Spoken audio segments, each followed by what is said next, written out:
Good evening and a very warm welcome to Radio and Television Tonga News Package for the hour. Leading our bulletin tonight, Prime Minister Nuku'alofa launched Ministry of Revenue and Customs new scanner equipments donated by the People's Republic of China.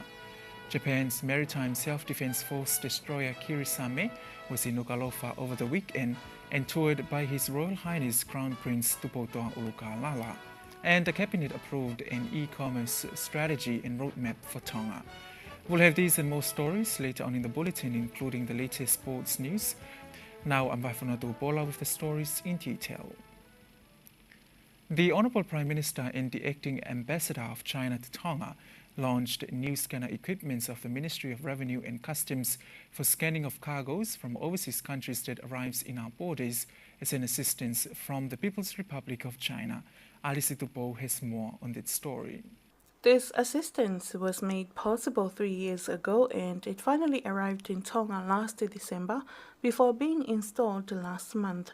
The ministry has been hoping for the latest version of these scanners and X-ray machines and also for a vehicle inspection system to scan cargo at Tongatapu Wharf and Whamotu Airport. The Prime Minister delivered his keynote address in explaining the aims of doing this project. These machines include 3 CT scan machines, 2 X-rays and 1 vehicle inspection system to scan every commercial container at Tongatapu Wharf. The CEO of the Ministry of Revenue and Customs explained the details of the assistance, worth 23.5 million paanga altogether. Albeit the transport and communication challenges of the COVID-19 pandemic, coupled by the catastrophe of the volcanic eruption and tsunami. It comprises of 6 containers of state-of-art X-ray equipments and accessories in the tandem with a truck that can adequately unload or deliver enormous containers. Accordingly, this project will contribute considerably to consolidate good governance and the government's priority agenda. It will facilitate the Kingdom's contribution to this year's International Customs Day theme, that is, scaling up custom digital transformation by embracing a data culture and building a data ecosystem.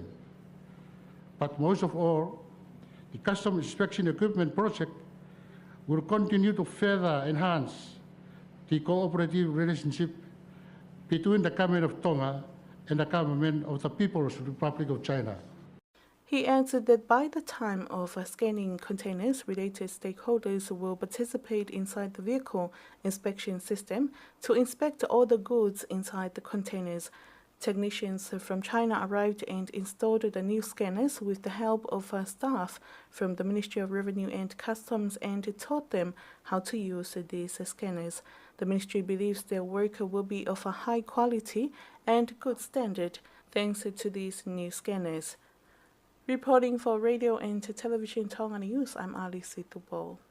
The Kirisame, Japan's Maritime Self-Defense Force destroyer, was here in Nuku'alofa over the weekend as part of its Indo-Pacific Deployment 2022, aiming to strengthen cooperation with partners including the Tongan Navy. Crown Prince Tupotoa Ulukalala toured the destroyer at Wuna Wharf and was welcomed by Commander Shakara with the Japanese Ambassador His Excellency Kensaku Munenaka. Alice Tupo has more on that story. Crown Prince Tupotoa Ulukalala toured the destroyer at Wuna Wharf and was welcomed by Commander Sakata with the Japanese Ambassador, His Excellency Munenaka Kensaku and Mrs. Munenaka. The Crown Prince said Japan and Tonga share similarities in that Tonga has a large maritime area to care for with many remote islands. He said maintaining security for such a large part of the ocean is not easy in regards of the few resources that the Tonga Navy has. His Royal Highness added that the Prime Minister, Honourable Nuku'alofa, has stated our concern to the estimated amount of loss to illegal fishing in the high hundreds of millions regionally, demonstrates that illegal actors can come to our waters and repeat their illegal activity many times. Ulkalala says the Tonga Navy has less than one patrol boat and its only aircraft than it had in the past. Their ability to find and to protect our people in search and rescue, medical evacuations, or disaster relief is reduced, and they have had to adapt to do more with less. He said maintaining access for people on our islands is also difficult, and the Tongan Navy has had to develop unique capabilities such as being able to deliver disaster relief following cyclones to islands without a harbour. In the case of the recent Hunga Tonga Hunga volcanic eruption and tsunami, the Tonga Navy had to learn to be on the receiving end of disaster relief, with the Tonga Navy responded strongly to the nationwide crisis, which cut off access from the world to Tonga and Tongatapu from people in the outer islands. Commander Sakata said sustainable development in Tonga is important for Japan as they aim for the prosperity of the Indo-Pacific region. He added that Japan's Maritime Self-Defense Force will strengthen the cooperation with relevant countries to maintain and reinforce the free and open Indo-Pacific and the free and open international order based on the rule of law. Meanwhile, the Japanese ambassador during the royal visit to the destroyer says through various activities, including this visit and the joint exercise, our relations, friendship and cooperation will be enriched and further developed, with the warm and tight friendship between Tonga and Japan will continue to be strengthened. The Prime Minister, Honorable Government Liku, also toured the destroyer later on the same day. Meanwhile, the Kirisame has departed Nuku'alofa for New Caledonia. Reporting for Radio and Television Tonga News, I'm Ali Situpo. And Her Royal Highness Princess Angelica Latofui-Peka, Tonga's High Commissioner to Australia, received reading books donated by Melrose High School, Canberra, as part of her initiative on assisting our Tongan students to receive quality education in readings. These reading books were presented to Her Royal Highness by the school principal of Melrose High School, Diana Waimark. Her Royal Highness acknowledged the assistance as it provided more than 1,000 reading books, which would be shipped here to Tonga to help with students' learning. However, the Melrose High School, Canberra has one Tongan teaching staff, Sione Ma'o. That is the latest from local scenes with Tonga Development Bank. Tonga Development Bank does not charge you levy for using its currency exchange or DD services. Sports is up next with Mark Ake, proudly sponsored by Pacific Timber and Hardware.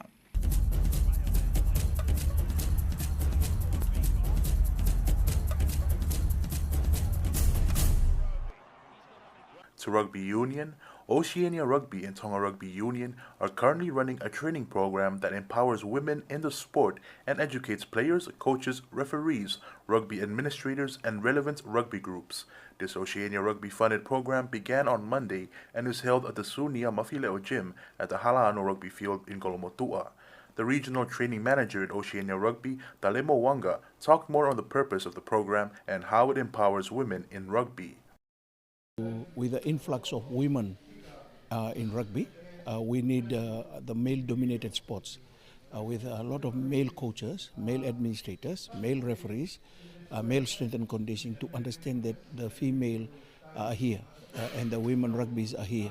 We need to understand how to treat them, how to work with them, coach them, and there is a lot of abuse that comes with that at times, and this is just a precautionary training to make sure that the male-populated, dominated rugby can understand the female rugby players coming into the picture. Wanga added that he believes that the training will help change the mindset of rugby being a male-dominated sport in Tonga and the Pacific. We have been used to rugby for males. Now, females are coming to the picture, and we need to respect them. We need to also work with them and know how to work with them, and that is what we are trying to do today. Yes, very much. As I mentioned, male-dominated rugby administrators, executives have always been male. But we have our females, our mothers, our aunts. And Tonga is a good example of the metric society that you live in. We respect our great aunts. And they have something that has been passed down generations. They have the wisdom. They also have, they can input into the rugby environment more than the men can. Most of the time, we men are very generalized. Female are very detailed. And put them together, put us together, we believe that the rugby will be better. So yes, in governance, which is the executive powers, we want some females there to work with the male counterparts for the betterment, not only rugby for women, but rugby in totality. Rugby experts, such as trainers and coaches from Oceania Rugby and World Rugby, like Wanga, are sharing their wisdom and knowledge to local players, coaches, referees, medics, and relevant stakeholders through this program. Tonga Rugby Union board member Aisia Aholele says that there is a need to develop the talents of female players in Tonga, and this training makes that possible as experts from World Rugby and Oceania share their expertise.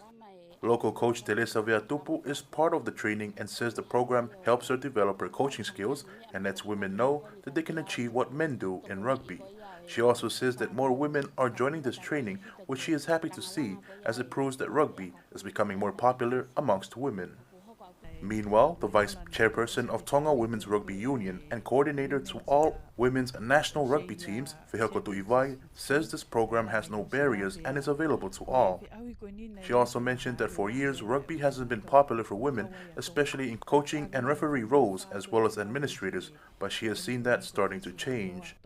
Another local coach, Felisao, says the program teaches them along with others on how to become educators for rugby coaches and pass on additional rugby knowledge and skills. The secretary of Tonga's referee committee, Tokomea Ofahulu, says that this is a good opportunity to push rugby locally, and it has also been an opportunity for himself and others to learn about the new rugby laws as well as rugby values. He also says that he has seen more women in the sport, which is in line with World Rugby's mission of making rugby for all. The Ministry of Education's sports officer, Heimoli Pangai, is a participant in the program and says it will help with the sports programs under the ministry, especially the first aid course of the training, since it'll help on and off the sports field, including in the classroom. He believes that the skills learned from the training will help the ministry run their sports events, not just for rugby. Pangai says that one of the courses of the program teaches them how to coach women and girls appropriately and respectfully. Pangai says that the Ministry of Education will host a sports event at the end of the year. This includes a sevens competition for boys aged 12 to 13, tag rugby for girls and boys aged 12 to 13, as well as badminton, table tennis, and netball games. However, Talema Wanga says he wants the participants to take over the work that they are implementing because only Tongans can rebuild Tonga. And a national under-18 women's team will travel along with officials to New Zealand as part of a learning program. The vice chairperson of Tonga Women's Rugby Union and coordinator to all women's national rugby teams, Fehoko Tu'ivai, says this is part of New Zealand Rugby's legacy program, which allows under-18 female players from Oceania to gain experience through a camp. Tu'ivai says a team of 15 and 4 coaches have been selected to attend this program, all funded by New Zealand.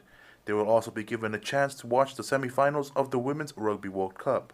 The camp will see players train and develop skills, while the coaches will learn management skills.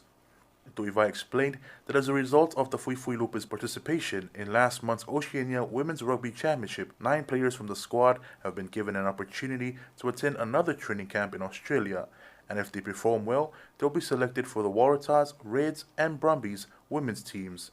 5 out of the 9 are from Tonga and 4 are based in New Zealand. Tu'ivai says this will help build up players to be selected for the national squad and prepare for the Rugby World Cup.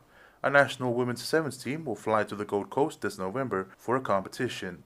Tu'ivai thanked the Tonga Rugby Union for helping strengthen women's rugby as well as their number one partner, Talita Project.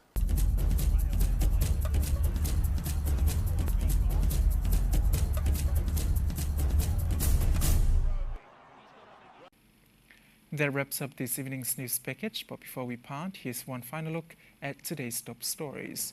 Prime Minister Hua Government Liku launched the Ministry of Revenue and Customs new scanner equipments donated by the People's Republic of China. Japan's maritime self-defense force destroyer Kirisame was in Nuku'alofa over the weekend and toured by His Royal Highness Crown Prince Tupotoa Ulukalala. And the Cabinet has approved an e-commerce strategy and roadmap for Tonga. And that's it for tonight. Thank you for your company. I'm Good